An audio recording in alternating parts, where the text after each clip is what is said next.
Hello and welcome to Arcade Couch, the best place to chill with your friends and get your game goodness each and every Monday. My name's Dylan Blight. Joining me on the couch this week, Ashley Hobley. Hey Dylan, excited to be here at the start of everything on the internet being destroyed. I know. More than usual.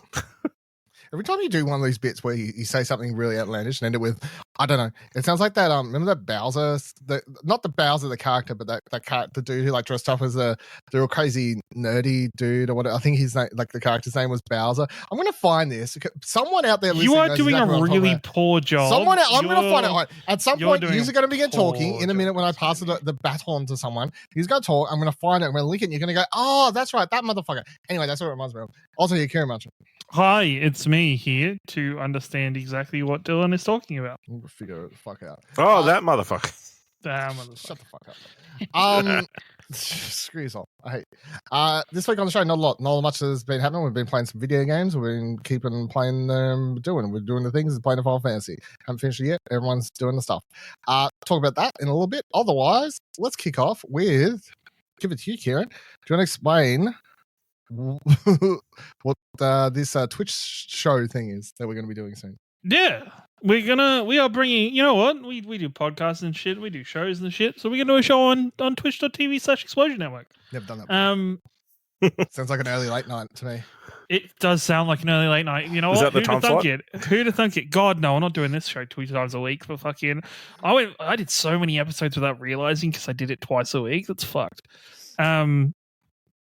But no, we're going to be going through. We make a lot of fun of Skin Suit Telltale specifically on this show, specifically me. But I think all three of us have very much grown a love for Telltale, and Telltale do provide one of the greatest aspects of their games is the choices, is the ability to make choices and how they differ from each other. So Dylan, Ashley, and myself, we're going to be getting together Friday night. We haven't set a time. What time would you boys like? 7 or 8 o'clock? You know, 8 o'clock. 8 o'clock. Okay, Ashley says 8 o'clock. Daylight savings. Daylight savings. 8 o'clock. We will be starting with the first episode of The Walking Dead, season 1. It's going to be a format where all three of us are going to be playing. Well, one of us controlling, but all three of us are going to be playing. Anytime we get to one of the main choices in the episode, or anything that's slightly spicy in terms of how the episode folds out, we're going to be pausing the game pretty much and debating between the three of us which way we go with this decision. I'm sure with us and our experience with Baldur's Gate 3 already, none of our choices are going to line up with the three of us wanting to do the same thing every time. So I suspect there's going to be some outlandish and crazy decisions made. I think kill the owlbear. But I think, you know, shoot Clementine. No, I'm not going to do that. I will defend her with my very being. But no, I'm really excited. I think the show is called Storied Experiences, and we're going to kick it off with Telltale's Walking Dead. Go from there. I think the idea was potentially do Walking Dead and then maybe do Expanse, and we do the first thing that Telltale made and then the first thing that Skin Suit Telltale made, and we can have a bit of reflection, a bit of talk. We'll try and do it, one episode per filming or per episode that we do, with a bit of recap and a bit of talking and discussion after each episode. So please join us 8 p.m. Australian Eastern Daylight Time for Storied Experiences. It'll also go up on YouTube, and potentially in some kind of format for a podcast at the end. I don't know, probably not though. But yeah, we'll go from there. Hope to see you there. Did you figure out if we can pause it or not? Yes, we should. We can. Yes. Like if you can you pause the game, or do you have to like just bring up the menu? I'll just need to do some R&D to triple check, but I'm fairly certain you can press the pause button at any time. Or if I'm doing it on PC, there might be a way for me to get like a mod or something, and mod it so it pauses during the choices. Because a lot of the later games, I don't know about the first one, the later games do have streamer mode where you can let chat decide. We probably won't go down that line because it'll be the three of us. Or whoever comes along for these adventures. We might have more people join. We might have special guests at some point. But yeah, it'll be interesting to see where our journey through Walking Dead takes us, specifically at least the first season so far. But I guess my ambition or imagination would be, we do the whole run through and we see where we end up, because I think despite its age, Walking Dead was released 2012. So yeah, even though it's probably dated a little bit, at the same time, it's still one of the greatest stories, and it does falter at times. But I'm excited to see how the three of us go and how Storied Experiences goes as a whole. Now, Ash, my question, because for me, you played what, one episode of this? Yep. Do you know anything else? You don't really, do you? I know characters continue on and characters don't continue on. Oh, so Ashley's just going to be completely. No, I was going to say Ash's. That's what I was thinking. Ash is going to be. Ash is going to be like the thermos test for completely unknown. Yeah. Dylan and me, I'm sure will remember certain things, but at the same time, we'll try not to do foresight and too much preconceived memory for it. It'll be more. I think the basis of it is that the discussion is us using the information that is there present at the time.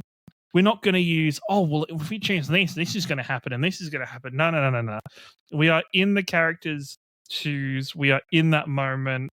All we know is what they have presented before them at the time.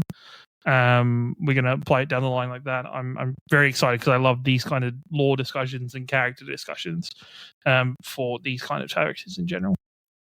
Yeah. It'll be interesting because I feel like most of the time in these kind of games, it just comes down to your personal ethics in the game as to what choice you make. Do you know what I mean? Yeah. A lot of the time is... You have terrible ethics, so... Yeah, so we'll see who wins out. I don't know. He was says the person who murdered the owlbear. He was the one shocked that we killed that owlbear. So yeah. Depends if we get Arcade Ashley on this show or not. I was going to say Arcade Ashley on the show would be wild. Well, it just depends on how you guys are playing, and I'll just do the opposite. Now, before we move on to what you got to talk about, if you'd look in the chat here, this is the guy I'm talking about. This motherfucker. Bowser Vids. You know this guy? Let's see. If you skip into like a minute 30 into the video. Have you never seen... Tell me you've seen this guy. No. You've really never seen this guy? No. No, never. This is...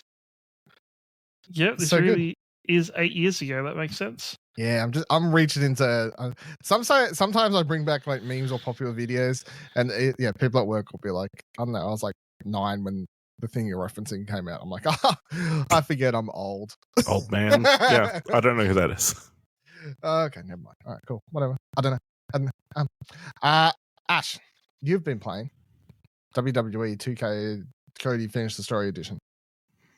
Yeah, so what's happening is The Rock and Roman Reigns have teamed up, and they're going to fight Cody Rhodes and Seth Rollins at WrestleMania. But that's unrelated to the video game that I've been playing, WWE 2K24, the latest in the 2K24 series. I think it's the third installment since they like reinvented themselves, or like they took their break. They took their break after they shit the bed. Yeah. Pissed everyone off. Yeah, so I played a lot of 23 last year. So going to this one, I had solid ideas of the systems and everything. It's good. It's a good step up. There's the two major additions to, they've made a few match additions. They've added special referee matches. So you have the option of having somebody play as a referee. There is like a referee meter. So if they're making bad choices or like making biased choices, like they lose their meter.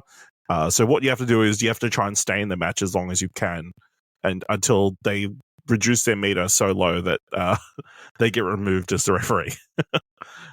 Which I don't think is a thing that happens in real life, but whatever. No, I don't think so. No. And then the other ones are ambulance matches and casket matches, which do end up having kind of the similar mechanic of you throw them in the ambulance or the casket, and then just like a submission kind of thing where you hit the button as fast as you can to try and keep them inside the thing that they're locked in. So yeah, I mean, they're nice touches. The ambulance match is a little bit more interesting because it's like you've got the ambulance there on the ramp to like either use as like a weapon, or you can climb on top of it and throw people off it and that kind of stuff. So that's kind of fun. The casket, is just there on the ringside. They never hold on.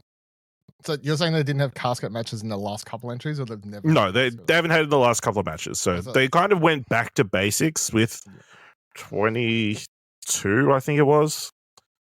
Because I think 2020 was the one that was terrible from memory. And they skipped 21. So 22, they had like very basic stuff.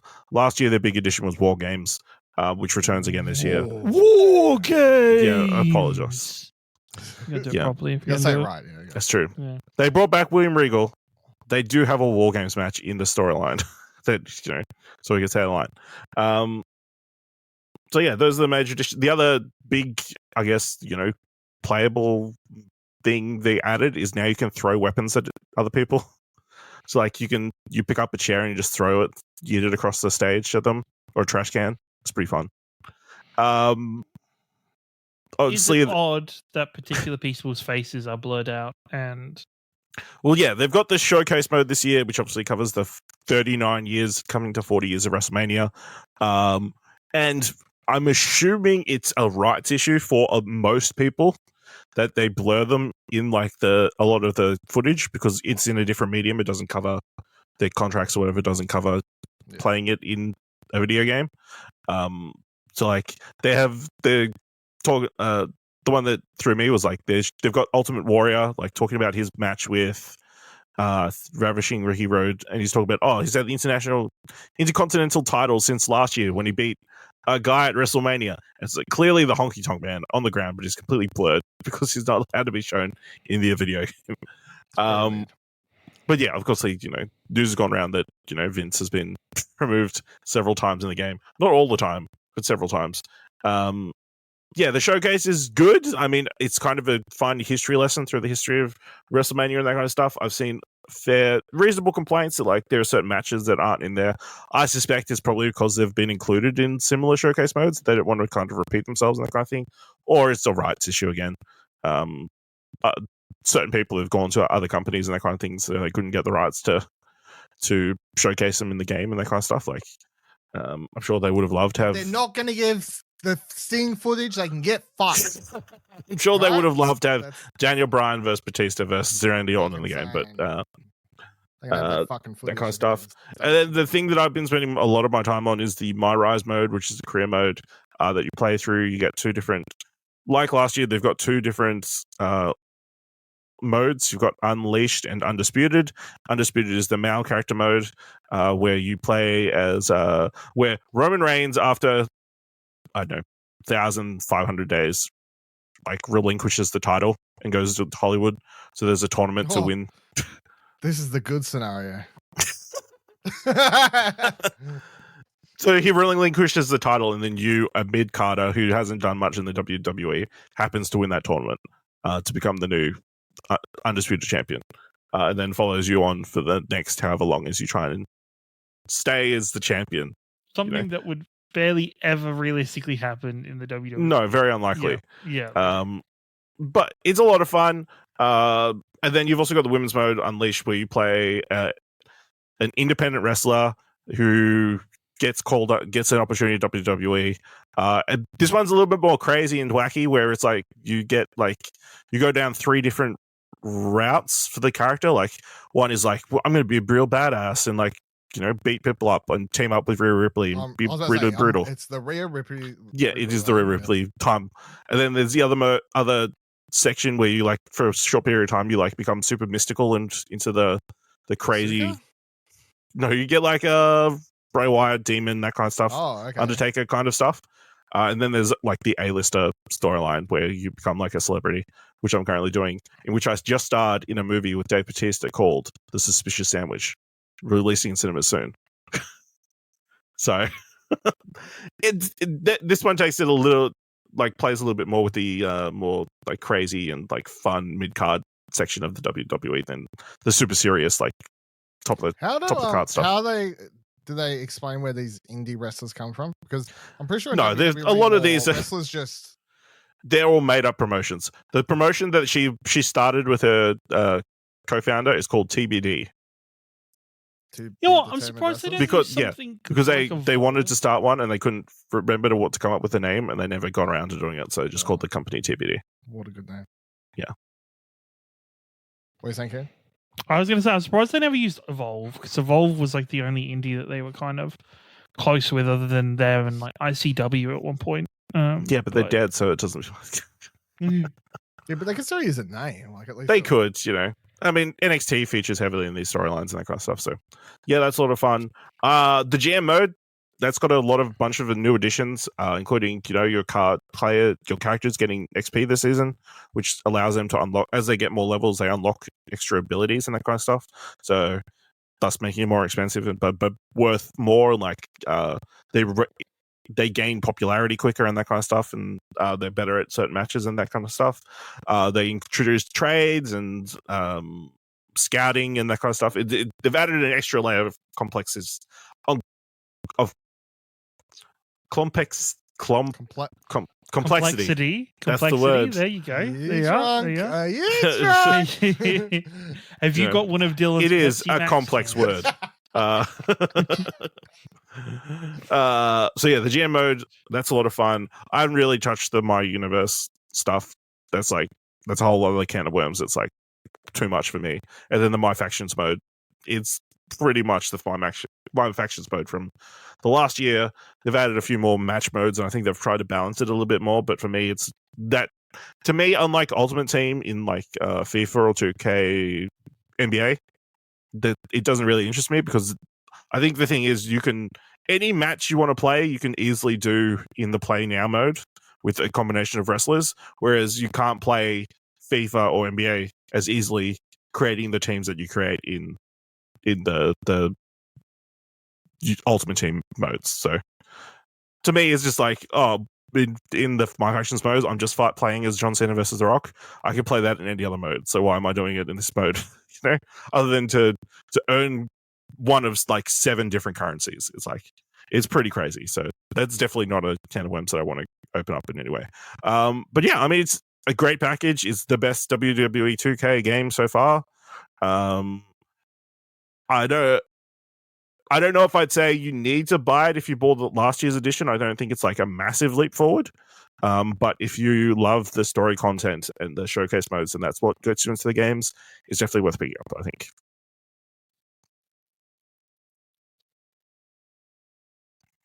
Any questions? Finish the story. I mean, they Have you do enjoyed bring up playing finished as stories. Have you enjoyed playing as Brock Lesnar? Let me tell you, I don't know if this is a spoiler. He shows up in the career mode. No, I know he does. And I'm like, Yeah. what? I was not expecting him to be in. Like, I know it's probably so far along into the development that they couldn't like swerve in any way. But man, that's a bold choice. Especially when from all reports I've seen, I haven't actually looked. He's not playable. He's only playable in the showcase mode. Yeah.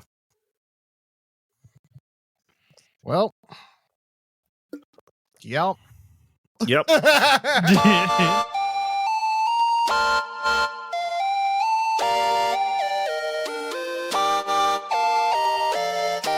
talk a little bit about Final Fantasy. Ciaran, how's your journey going? Look, as I said to you beforehand, it's going as we predicted. I am 22 hours in. I have just started chapter 6. I have completely cleared the first 2 maps. I'm loving it. I'm really enjoying it. I'm enjoying my time with it immensely. I think this week I've learned a lot about the combat system that has made the combat system far more enjoyable for me. Which was pardon? What was it was just bits and pieces, just getting used to it and like flicking over to the active mode and actually properly using that. Playing around more with materials and using different materials in different spots, understanding the synergy system and like the shared moves and everything. I've enjoyed it. Like even just like playing more Queen's Blood, and playing more of the side content, the side quest lines, and the even just like I've just gone through like the Fort Knox. Is it? I can't remember. It's not Fort Knox. It's something. Port something. story mode where there's like this like side mission where you play like a top-down tower defense game. Oh, that thing. Yeah, right. Gotcha. Yeah. That's what I was saying to you last week. I'm like, you're like, oh, there's all these mini games and stuff. I'm like, yeah, there's literally like an RTS mode. Yeah. Like it's a lot of fun. I think when the game gets shit right and is on a roll, it's really, really, really good. I do wish that it had more of a fleshed out storyline or a little bit, or like a push through point, I guess. Like other than chase after Sephiroth, like I think the most story point was the section I've just played through in chapter 4, chapter 5, that I thought was really good for building up information I didn't already have and introducing more of the political stuff going on in the world. But yeah, it does feel like the main characters are a little bit lost at the moment. Do you tell me if you agree with this or not? Something I said to Ash on Plat when we talked about this game is, I said, I think the reason for you and other people playing it a similar way, and the reason I don't particularly like open world stuff, is because the story was like written with sort of like they're on a time frame, right? And then you spend fucking 10 hours fucking around, and you even as a person are like, what the fuck am I doing again? Like, it's not even like it's also like so say the second area you get to, you kind of get to that area, you have like maybe 2 or 3 cutscenes and 2 or 3 like mini events happen there, and then you immediately get to the, hey, you can continue on the story here, but you're not going to be able to fast travel for a little while, and you're not going to be able to do anything for a little while. And for me, that was the signpost of, oh, I should go and clear this area before moving on to the next part. Which I think is very... If there had been more going on in that area, that while doing story mode... Is this like... this I'm just trying to work out where you are. Is this before like you can get on the thing to rise yourself out of the water? Yes, correct. Yeah. Yes. But this is what I mean, like narrative dissonance. They're going, hey, there's a thing about to happen up there. Yeah, right? but right also now, pause a second. We need to get up there right now. I'm going to do some shit for about 10 hours. Yeah, I'm going to go fuck around. That's the thing. I wish if there had just been some natural storytelling happening in that area, and then while I'm doing this main story, I'm also like going off the beaten path and grabbing bits and pieces here and there. It would probably feel less disjointed, but literally in that area, in that second area, you don't have to go near any of the optional stuff. From where you enter that area through to where it ends, it's all behind you, I think. It's all behind you. It is just a straight line through. Like there's no... Yeah, it's very weird. Like it is... Like even like the first area, there's a massive chunk of that first area that is just not used for the main story, or not used for anything in what you have to do. It's just there for side content. And it does feel very Ubisofty. It does feel very pylons and go see things. Like I enjoy going to get all of the summons, and I enjoy doing all the bits and stuff for Chadley, because I think Chadley's hilarious. What's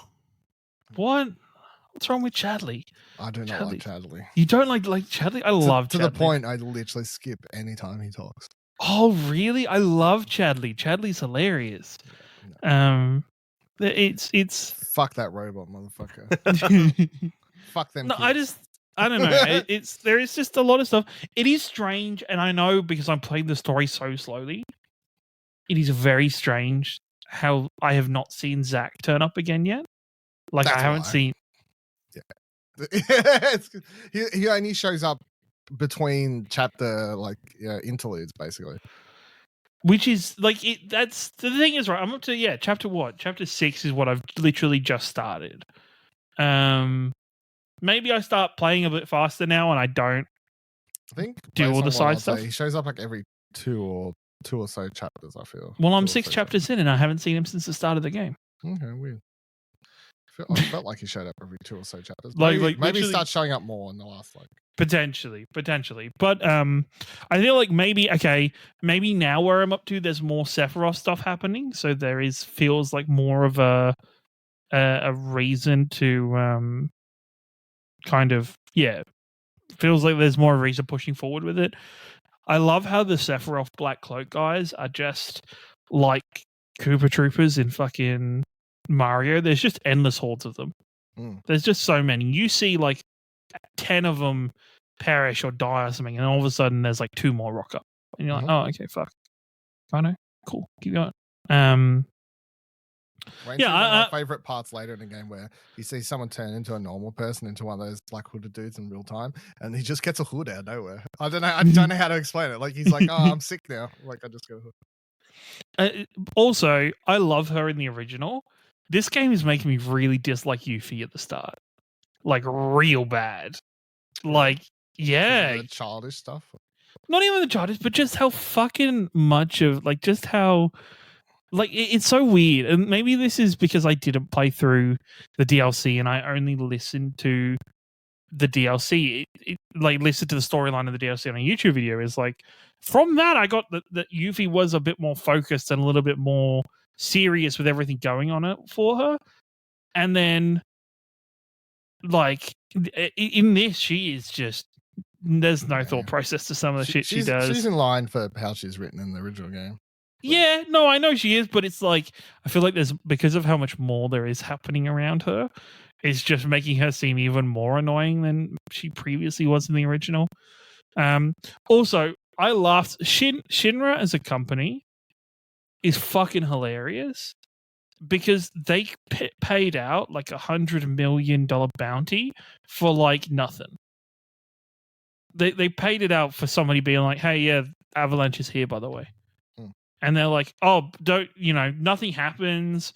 Avalanche just gets to carry on, like the party just gets to carry on. And then that NPC is like, oh, sorry, by the way, I just needed the bounty. Here, take this to go do this side quest with this part of the bounty, and here's some of it. They got the money. They got the money. So I'm like, fucking, I know. Okay, Shinra, sure. I'll tell you what. I actually think. I still haven't finished it, but some of the boss fights towards the end of the game, which I'm like in the last end of the game. Fucking hard. I tell you what, on normal difficulty, I've been like finding some of them hard. Aerith is busted. Aerith as a character is busted. Like she is just so, like just some of her abilities she gets that like just make her really strong. It might just be the way I'm playing her in the build, but she gets like, you place down like the Radiant Ward and she's like staggering the fuck out of everybody she normal attacks. She builds up everything really quickly. You can put down another ward on top of that ward that casts all of her attack spells twice. It's like I'm playing a Black Mage in Final Fantasy XIV. Maybe that's also it, is because I understand playing Black Mage in that game. So it's, you just kind of go hard and everything just gets rolled by her. True. I have she's in my, if I get choice, in the times I get choice. She is in every one of my parties. Yes. Yeah, it is just Aerith +1. And generally like my standard is Aerith and Barret. Yeah.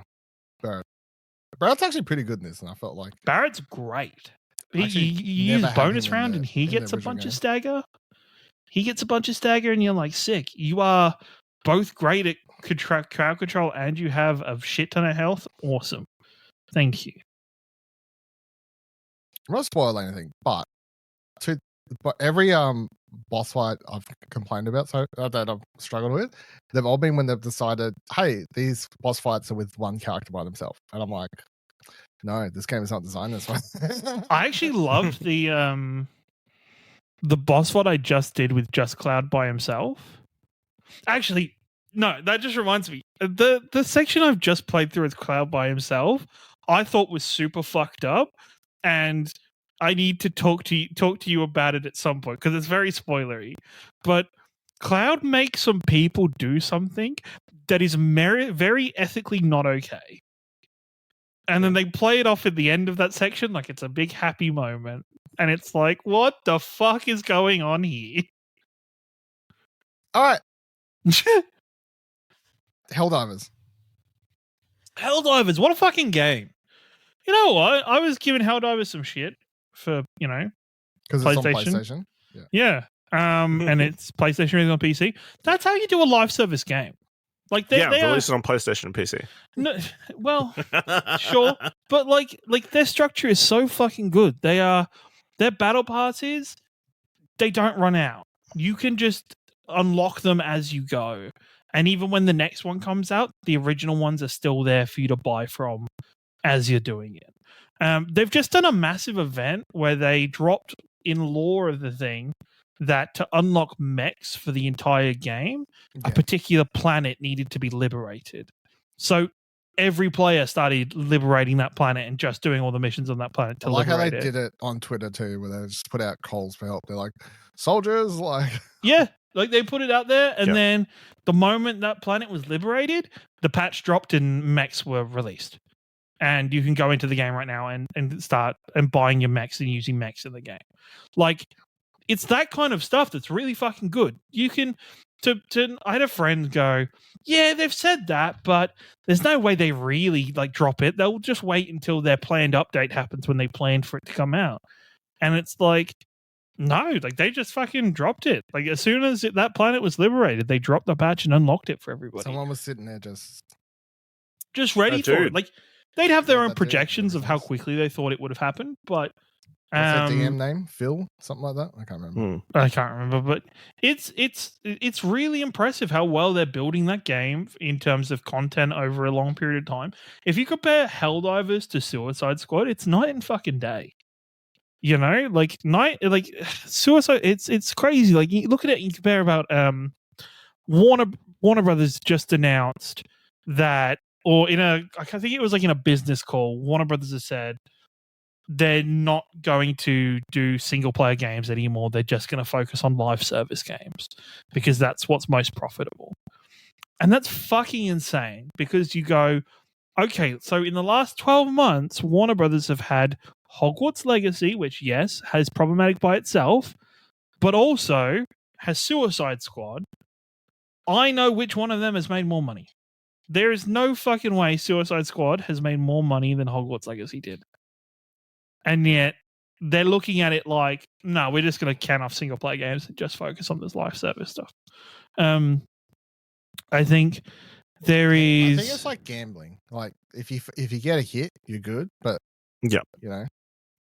I'll also say, if you go into this with the intention of making live service games, that will be more effective than what seems to be... Let's take Rocksteady that is known for making single player games. Let them make what is mostly a single player game, and then just force feed live service elements into it. So, okay. That would be my only piece of optimism about that story. I just I'm excited. Helldivers is exciting. Like I think as a property, it's really exciting what's being done there from not the biggest of teams and not the biggest of IPs. Mm-hmm. If you compare Helldivers 2 to what Helldivers 1 was, it's very different. It's night and day. Like it is something really impressive that's being built this year.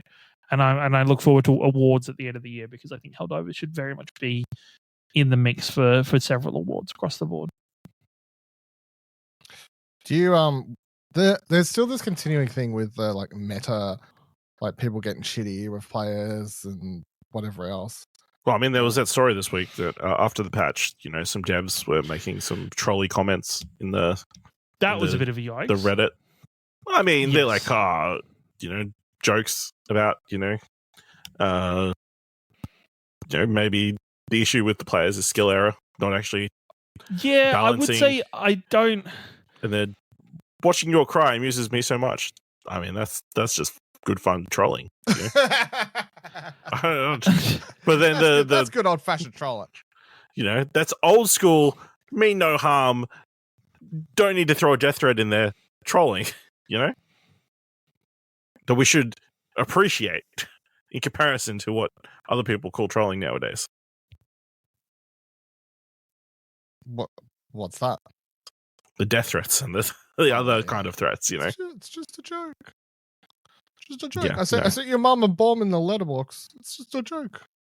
It's just a joke. I just called the police on your house and they murdered your wife, your dog, but it was just a joke. It was just a joke, I swear. Swatting is just fun. Anyway.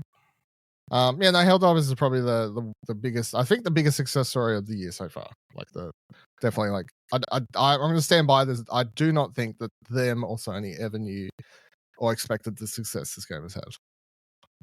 So, and it's actually held. I thought people would drop off, like probably in like a week or so, but nope. No, still got a strong player base. I love seeing all the content this week around the hug exploit. It's a good strap. It's a good strap. If you're hugging somebody, you don't take any damage. So people have been dropping bombs and stratagems on themselves and then hug their teammate and they survive. So, like, does the hug animation only last for a certain amount of time? You just go like, yeah, you hug and then it breaks. Yeah. Yeah, so you need to time it and everything. But 3, 2, 1, hug. Yeah. Pretty funny. I will say, like, there is like some of the emotes and the joined emotes in that game are fucking like you can properly play rock paper scissors with each other. Like there is like the emote actually lets you choose if you're picking rock paper or scissors, and it's like best two out of 3. It's really fun. Yeah, it's good shit. Crazy. Before we wrap up, the only other thing I've been playing I just remembered though. I'll give a quick thing. I started playing that little Guardsman game that came out at the start. I think it was the start of the year. Let me see quickly. Oh, Steam, load your fuck. Kill you. Anyway, little Guardsman. If it wants to work, it doesn't want to work or whatever. It's a game in which it's like a narrative. It's like what's that? Papers, Please, right? So it's Papers, Please, but you play as like the daughter of this guy. You came out January after Steam finally decided to play. January 24th. You play as the daughter of a guardsman, and you like he asks you to look after he's doing his shift one day, and then the story revolves from there because you do his job a lot better. But you'll have like trolls like sort of walk up, and then you can like you get like I think 3 actions every time, so you can like question them, and you got to sort of, and then you've got some tools, and you got to deduce if you're going to let them into the city or deny them. And then after the first couple levels, you get the option to also put them into prison. And then after you do your shift at the guard station, you can then go like visit a couple places around town and like interact with characters that you've let into the city. So then the story sort of changes around that. Like if you let someone in who does something bad, or you let someone in that you like actually does something good, like fixes out the part of the city, and then you sort of go home and talk to a bunch of it's just like a narrative like puzzle game, I guess, with the puzzle element being deducing if you should let people in or not. It's pretty cool. I like the art style. It's very vibrant and cool music. It's definitely it's been a good Rogadeck game for playing it on that. So I'm going to continue playing that. I've just been doing like 1 level a night, I think, because each level's taking like 20 minutes, I think, so far. So I forgot it showed up in some showcase, and I can't remember which one it was. At some stage last year, I remember seeing a trailer for it. So, all right, that's it for this. What a week! There wasn't much. Wait, we're not going to address like 2 of the biggest stories of the week, even partially. Sweet Baby Inc. have not done anything wrong. You're all crazy conspiracy theorists, and you need to go touch grass. Oh my god! Done. Yeah. Oh shit! I mean, yeah. What he said. I don't know how you can ruin these games if what the fundamental problem with the games that they say they've ruined was gameplay. Yeah. And you're consulting on story elements. My favorite part so far has been when they went after Kyle, the co-director of Alan Wake, because they did some work on Alan Wake 2. And they're like, this is the reason she's black. They're like, this is the reason she's black. And then he like responds, he's like, no. And they're like, but you're a fucking liar. You would lie. Good game, but you but why would you lie? Games. Just crazy, dumb. Just up there with the people who believe there's pedophile rings run by celebrities underground, and there's lizard people. We didn't go to the moon. Just that kind of stuff. Just quickly, since you brought it up, my 2 cents on this is we can sort of make jokes about it, whatever else, but there are definitely people similar whenever these things happen, and it's mostly either women or minorities who like copying the biggest slack of this, of course. It is, and the reason for people who are like, why are they calling it Gamergate 2.0? Because that's been thrown around, Gamergate 2.0, 2.0. Yep. And it's because for people who weren't around then, it's the same problem. Well, because the thing with Gamergate was that like someone like Anita Sarkeesian, who was similar to them, talking to developers and stuff to offer advice on their games, they were saying like people like her were, you know, ruining games, and then it spun out from there into a million other things. So this has a very similar thin veiled real reason in quotation marks, but really it's just sexism and racism and whatever else. Anyway, so that's what's been happening on the internet this week. I mean, yeah, some people I follow are like, obviously they've tweeted stuff out, and I've just the replies they've got. Some of these people is just crazy. It's crazy anime logo people. Yeah, and then the people like the Kotaku got into their like Discord, and just the screenshots they got from that of like, we should go off this person, and like it's like, get a life. Holy fuck. Like just play a different game. There's like millions of games out there that you could be playing, you know. Just play something else. It's crazy to me too that they'll go say play stuff, some they're Leisure like, Suit Larry. These motherfuckers are the reason they ruined Tifa's boobs. And I'm like, Tifa's boobs are still big. What the fuck are you talking about? Like, I know that's such a weird quote to have out of Mike, but I'm like, the fact that they reckon that, like, you know what I'm saying? Like, that is wild. They're to just me. way more accurate now, so it looks less wild that they're like, they ruined, like, they're like, this is how video games got ruined. I'm like, it was an optical illusion back in the day. What are you talking about? Unless you want like triangle boobs back on Lara Croft, like, shut the fuck up. Jesus Christ. Anyway, you've never seen a real woman naked, as long. You've literally never been outside properly. Fucking, I bet they smell like fucking death and like musk. Just fucking look. You've got not Elon Musk, like no, like they might though, because I assume he smells like absolute ass crack as well. So. Oh my god. Anyway, thank you for joining us on this week's episode. Also, like, oh my god, again! Holy shit! I just wanted to say, what we want to talk about in the show notes, Ashley, in the show notes. I'm just sad that Rooster Teeth's running down. You know, obviously, I don't think we would be here doing what we're doing without Rooster Teeth. Like, literally, that's true. That's actually very true. Yep. And I feel like a lot 100%. of games media and like a lot of content creators would not be here without Rooster Teeth, like paving the way. That's true. So, very sad day. Kind of an expected event. Yeah, I wasn't too shocked, to be completely honest. No, yeah, it wasn't shocking, but yeah. Rip Bozo.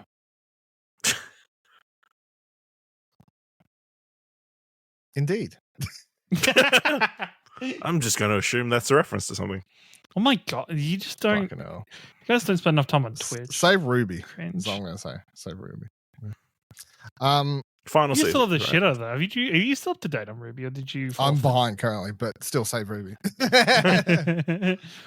Surely somebody picks that up. Like, I got you a signed fucking thing from Lindsay. Yeah, yeah, I know. I was going to say, fuck me. Yeah. There we go. Ruby's a good show, yeah.